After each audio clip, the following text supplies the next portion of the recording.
आजकल इंडिया में जिधर देखा जाए अग्निवीर का ही चर्चा होता रहता है और होगा भी क्यों नहीं। युवाओं का सबसे पसंदीदा job Indian army, Indian navy और इंडियन एयरफोर्स जो हैं। परंतु अग्निपथ योजना आने के बाद इन सभी सेनाओं की भर्ती और रिटायरमेंट में बहुत सारे बदलाव हुआ है, जिसके कारण इस योजना को कुछ लोग सही और कुछ लोग गलत कह रहे हैं। इसीलिए अग्निपथ योजना को गलत या सही कहने से पहले ये जान लेना हमारे लिए बहुत इम्पोर्टेंट है कि अग्निपथ योजना क्या है, इस योजना को इंडिया में लाने का मुख्य उद्देश्य क्या है, या फिर इस योजना से होने वाले फायदे या नुकसान क्या क्या हैं। तो चलिए वीडियो को स्टार्ट करते हैं और जान लेते हैं कि अग्निपथ योजना क्या है और इनसे होने वाले फायदे और नुकसान क्या क्या हैं। भारतीय सेना में जवानों की भर्ती के लिए शुरू की गई इस नई स्कीम अग्निपथ योजना में जिन युवाओं को भारतीय सेना में शामिल किया जाएगा उन्हें अग्निवीर के नाम से जाना जाएगा।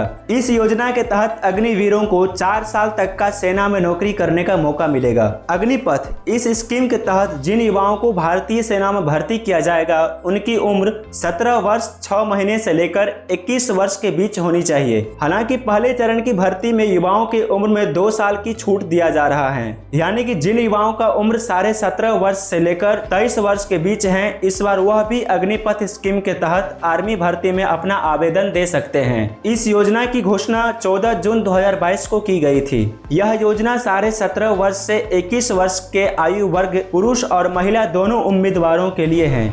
इस योजना के खिलाफ व्यापक विरोध के बीच केंद्र सरकार ने उम्र की सीमा 21 से बढ़ाकर 23 कर दी, लेकिन केवल वर्ष 2022 में भर्ती के लिए। इस योजना के माध्यम से भारतीय सेना के लिए साल में 2 बार भर्ती की जाएगी। अग्निपथ योजना के तहत सेलेक्टेड युवाओं को 4 साल के कार्यकाल के लिए सेना में भर्ती होगी, जिसमें 6 महीने की प्रशिक्षण और 3.5 साल की तैनाती होगी। अगर अग्निवीरों की सैलरी की बात करें तो फर्स्ट ईयर की सैलरी 30,000, सेकेंड ईयर की सैलरी 33,000, थर्ड ईयर की सैलरी 36,500 और फोर्थ ईयर की सैलरी 40,000 तक होगी, जिसमें से 30% भारत सरकार द्वारा कॉर्पस फंड में जमा होगी, जो कि रिटायरमेंट के बाद दिया जाएगा। सेवा से रिटायरमेंट के बाद उन सभी अग्निवीरों को सशस्त्र बलों में रहने के लिए आवेदन करने का अवसर मिलेगा। स्थायी संवर्ग के लिए रिटायर होने वाले बैच की कुल संख्या 25% का चयन किया जाएगा। 4 साल की सेवा के बाद रिटायर होने वाले अग्निवीर पेंशन के पात्र नहीं होंगे,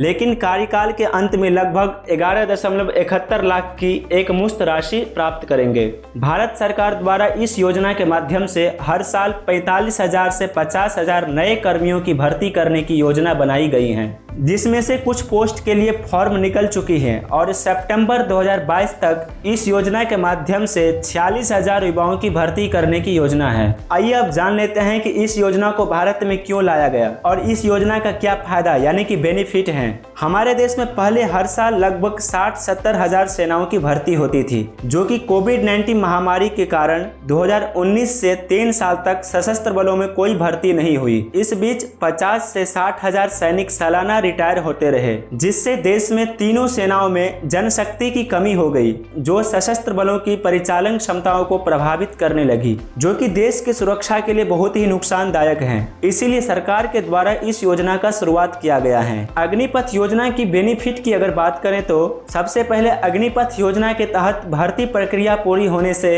देश में बेरोजगारी की दर कम हो जाएगी। हम आपको बता दें कि सरकार ने लक्ष्य रखा है कि हर साल इस योजना के तहत करीब 50,000 युवाओं को नौकरी दी जाए। अग्निपथ योजना से भारतीय सेना में सैनिकों की कमी नहीं होगी। अग्निपथ योजना के तहत 17.5 वर्ष से 21 वर्ष के बीच के युवा नौकरी पा सकेंगे और ट्रेनिंग के बाद उन्हें 48 लाख रुपए की जीवन बीमा तथा औसतन 30,000 रुपए की मासिक वेतन होगी। अगर सकारात्मक नजरिए से देखें तो इस उम्र में बहुत से कम युवाओं के पास इतनी सैलरी की रोजगार होती है। जिन अग्निवीरों को बरकरार नहीं रखा जाएगा उन्हें सशस्त्र बलों की सेवा करने का अनुभव के साथ साथ वे अपनी सेवा के अंत में अधिक अनुशासित और कुशल बन जाएंगे। इतना ही नहीं, इन व्यक्तियों को 12 लाख रुपए वित्तीय सहायता के रूप में मिलेगी, जिससे वे अपना खुद का व्यवसाय शुरू कर सकते हैं या आगे की शिक्षा के लिए धन का उपयोग कर सकते हैं। अग्निवीर राज्य सरकार के सुरक्षा बलों के भर्ती में प्राथमिकता होगी। कई राज्यों ने इसके लिए मंजूरी दे दी है।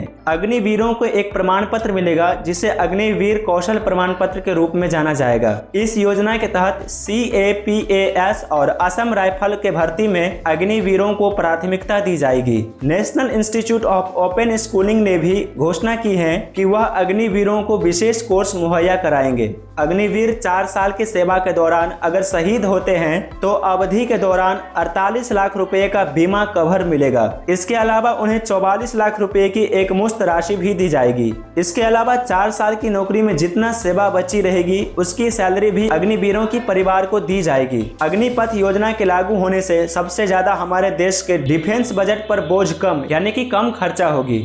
अग्निपथ योजना का कुछ नुकसान भी हैं, जैसे कि इस योजना के तहत भर्ती हुए कुल अग्निवीरों में से 75% अग्निवीरों को वापस समाज में भेज दिया जाएगा, जिसके कारण उन्हें अपना जीवन यापन करने का तरीका एक नए सिरे से शुरू करना पड़ेगा।